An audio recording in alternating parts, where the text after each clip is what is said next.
వీళ్ళు రైతులు ఎన్నో ధర్నాలు చేసాం, మరి అప్పుడు ఏం చేసినావు? మళ్ళీ ఇప్పుడు కూడా రైతులకు బాగానే ఉంది, అప్పుడు అన్ని ఇచ్చాం మేము, ఇప్పుడే బాగాలేదని చెప్తున్నారు.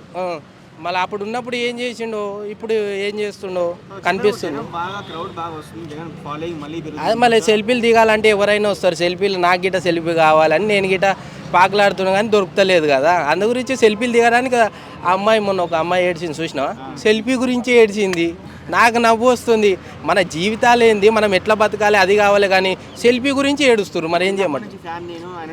నేను గిట్ట ఫ్యాన్ అన్న, దొరుకుతలేదు, నేను ఏడుతున్నా ఇప్పుడు మళ్ళీ మళ్ళీ నేను ఏడుసాలనా? ఇప్పుడు ఫోటో ఇస్తాడా మళ్ళీ నన్ను పిలిపించి?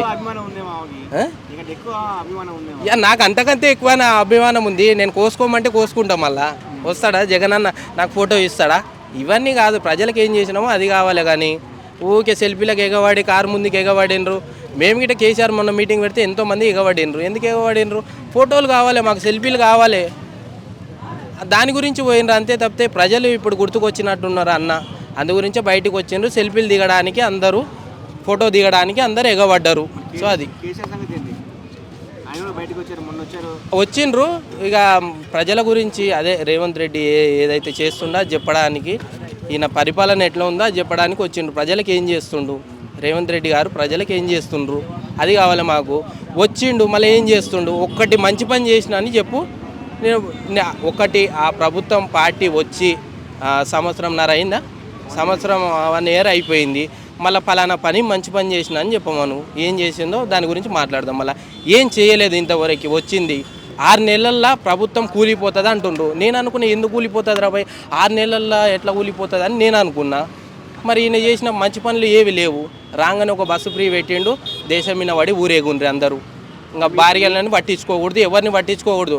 తిరగడానికే మనం పుట్టింది ఈ తెలంగాణ గడ్డ మీద, మనం బస్సుల మీద తిరగడానికి మనం పుట్టినట్లు బస్సు ఫ్రీ పెట్టిండు, అదొకటి. ఇంకా మంచి పని చేసినంటే ఏది లేదు. ఎక్కడ పోయినాయి అన్న? 500 గ్యాస్ సిలిండర్ అన్నాడు, తులం బంగారం అన్నాడు, 200 యూనిట్ల కరెంట్ ఫ్రీ అన్నాడు, మహిళలకేమో స్కూటీలు ఉరికొస్తున్నట్లు స్కూటీలు ఇస్తామన్నాడు, ఏవి లేవు.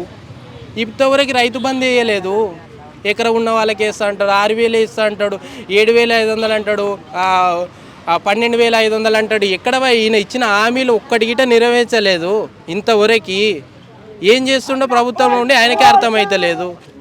ఆయన ఏం చేస్తున్నా ఆయనకే అర్థమైతలేదు.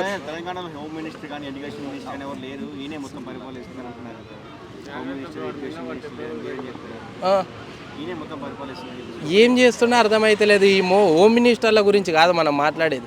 రైతులు ఆడ రైతు బంద్ వేస్తే పని చేసుకుంటా, నువ్వు వేస్తే పైసలు వేస్తే నువ్వు ఆయన భూమి దున్నుతుండే ఏదో ఒకటి చేస్తుండే, నువ్వు పైసలు వేయక అన్ని రైతుల భూములు ఎండబెడుతున్నావు కదా, మళ్ళీ అది మాట్లాడతలేరు ఎవరు. దాని గురించి హోమ్ మినిస్టర్ కావాలి. నువ్వు పని చేయి, నువ్వు ప్రజలతో ఉండి పని చేయి కదా, అది చేస్తలేవు కదా. బోనస్ అంటాడు, పంటలే వండలే, పంట కొనుక్కొచ్చినా నేను ఇన్ని బోనస్ ఇచ్చి పంట కొంటా అంటుండు. ఏడ కొన్నాడు ఏమో నాకు అర్థమవుతుంది. మరి బయట దేశం నుంచి ఏమన్నా కొనుక్కొచ్చిండే ఏమో నాకు అర్థమవుతుంది. నీళ్ళు లేకుండానే పంట వండే అంటాడు. మళ్ళీ చూస్తున్నాం ఆయన పనితనము, ఆయన చేసే కార్యక్రమాలు అన్నీ చూస్తున్నాం. 100% వస్తాడు. ఎందుకు రాడన్నా? ప్రజల్లో ఉండే వ్యక్తి కేసీఆర్ గారు. ప్రజలకు ఏం కావాలనో ఆ రోజు అదే చేసిండు కదా కేసీఆర్ గారు. మళ్ళీ అదే కదా గివే చేస్తాడు తప్పితే ఇక వేరే ఏం లేవు ఆయనది. మందు రేట్లు పెంచడం, బస్సు ఫ్రీలు పెట్టడం, ఇది కావాలి ఆయనకి. ఆయన ఏం మాట్లాడుతున్నా ఆయనకు అర్థమైతలేదు.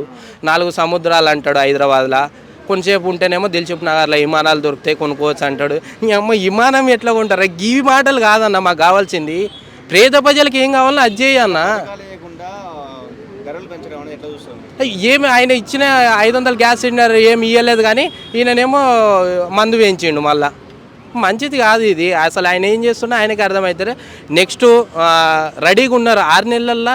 నిజంగా ఎందుకు పార్టీ ఓడిపోతుంది, తీసేస్తున్నారు, కూలిపోతుంది అన్నారు చూసినావా? ఇప్పుడు అర్థమైంది నాకు. ఇట్లా నువ్వు ఉల్టా నువ్వు 500 గ్యాస్ సిలిండర్ ఇస్తా అని నువ్వు ఈడ మందు రేట్లు పెంచితే ఎట్లా? ప్రజలకు అర్థమవుతుందా? మహిళలనేమో ఫ్రీ బస్ అని చెప్పేసి మహిళలు ఫ్రీ బస్ ఇస్తున్నాడు, మగవాళ్ళ దగ్గర ఏమో డబ్బులు లాగుతున్నాడు మందు ఎక్కువ రేట్లు పెంచి. అదే కదా వాళ్ళు మహిళల గిట్ట తిట్టిర్రు. మాకేం ఉపయోగం లేదు దానివల్ల. పొద్దున పనికి పోతే కష్టపడేవాడు, పొద్దున పనికి పోతే సాయంత్రం వస్తాడు. అట్లాంటి వాళ్ళకి బస్సు ఫ్రీ ఉపయోగం పడుతుందా? ఇప్పుడు పొద్దున వ్యవసాయానికి పోతే ఆయన సాయంత్రం వస్తాడు, బీరు తాగుదాం రా చల్లగాని.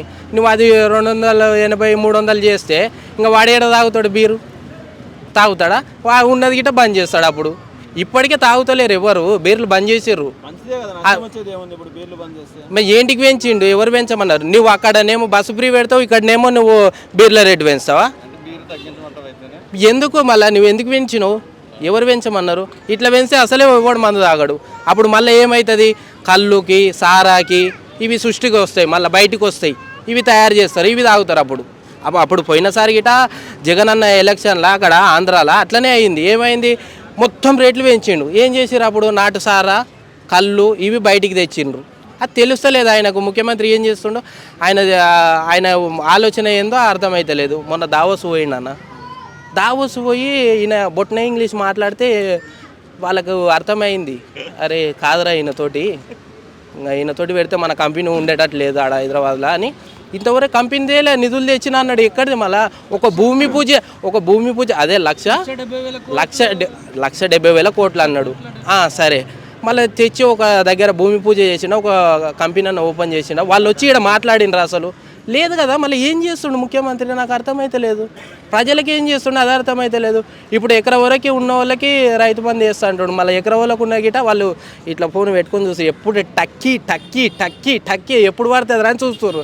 ఆయననే అన్నాడు, ఈరోజు జనవందనం ఉంది, రేపు మీకు 12 గంటలకి టక్కీ టక్కీ టక్కీ అని పడితే అన్నాడు. ఇప్పటిదాకా టిక్కీ లేవు, టక్కీ లేవు, ఎవ్వరికి పడలే. వాళ్ళేమో ఫోన్లో చూస్తున్నారు, నీ అమ్మ ఎప్పుడు వస్తుంది రా భయ్, ఈయన చెప్పిరుగారా అని వాళ్ళు ఎదురు చూస్తుండ్రు. ఇప్పుడు రైతు బంధు ఎందుకు వేయాలంటే, రైతు బంధు చేస్తే భూమి దుంటే నలుగురికి పని ఉంటుందన్న. ఇప్పుడు ఆయన వ్యవసాయం చేస్తుండే, అటువంటిది నువ్వు రైతు బంధు బంద్ చేస్తే ప్రజలు ఆడ భూములు ఎండబెడుతురు కదా, అది తెలుస్తలేదు ఈయనకి. ఏం మాట్లాడతాడు, ఎక్కడ ఉన్నాడో అర్థమైతే లేదు. ప్రజలకు మంచి చేయంటే ఏదేదో మాట్లాడతారు. కేసీఆర్ నువ్వు కట్టబట్టుకొని సక్కలి గిది కాదయా నువ్వు మాట్లాడేసింది. రైతు బంధు వేయి ఫస్ట్, పింఛన్ పైసలు వేయి ఫస్ట్, 500 గ్యాస్ సిలిండర్, 200 యూనిట్ల కరెంటు ఫ్రీ, ఇందిరమ్మ ఇండ్లు ఇస్తున్నావు, ఎక్కడ పోయినాయి ఇవన్నీ? దీని గురించి మాట్లాడు. ఇవే నువ్వు చేయాల్సిన పనులు. ఇవి చేయకుండా కేసీఆర్ కట్టబట్టుకొని లేనివాడికి ఇవి అడ్డమైన మాటలు అన్నీ. లేకపోతే అగ్గిపేటలో పెట్టే దాచేది విమానాలు దొరుకుతాయి, 4 సముద్రాలు, ఇవి కాదు మాట్లాడేది. ముఖ్యమంత్రికి ఏం మాట్లాడాలనో అర్థమైతలేదు, నడిపించే శక్తి లేదు, పార్టీ వాళ్ళకి గిట ఏది లేదు, ఏం చేస్తున్నా ఆయనకే అర్థమైతలేదు. అది 100% వస్తారు. బాగుంటే వస్తారా కాదు, వస్తాడు. 10 ఏళ్ళు రాష్ట్రం తెచ్చి 10 ఏళ్ళు నడిపినోడు, ముఖ్యమంత్రిగా ఉన్నోడు, ప్రజలకి ఏం చేసిండో తెలుసు కదా. ఈరోజు కన్నీళ్ళు పెడుతుండ్రు. ఆనాటి రోజులు తెస్తా అని ముఖ్యమంత్రి రేవంత్ రెడ్డి అన్నాడు. ఆనాటి రోజులు మాకెందుకయ్యా? ఆ సీకెట్ల బతుకులు మాకెందుకు? ఆ నీళ్ళు లేని బతుకులు మాకెందుకు? మాకు కావాల్సింది కేసీఆర్ గారు ప్రభుత్వంలో ఉన్నప్పుడు 24 గంటల కరెంటు ఇచ్చిండు, రైతు బంధు ఇచ్చిండు, కళ్యాణ లక్ష్మి ఇచ్చిండు, ఇట్లా ఎంతో మంచి మంచి పనులు చేసిండు. కాలేజెస్లో ఫీజు రియంబర్స్మెంట్ కూడా చాలా మందికి పడలేదంట. మరి ఇస్తలేడుగా ముఖ్యమంత్రి. ఏం చేస్తున్నాడు? మొన్న పిల్లలు తిడుతున్నారు ఆ హాస్టల్లో, ఏం బాగాలేదు ఫుడ్ ఏం బాగాలేదని. ఏం చేస్తున్నాడు ముఖ్యమంత్రి? ఎన్ని మాటలన్నా, అస్సలు ఇట్లా తిట్టిన ముఖ్యమంత్రిని నేను ఎప్పుడు నా జీవితం చూడలే. ఇన్ని మాటల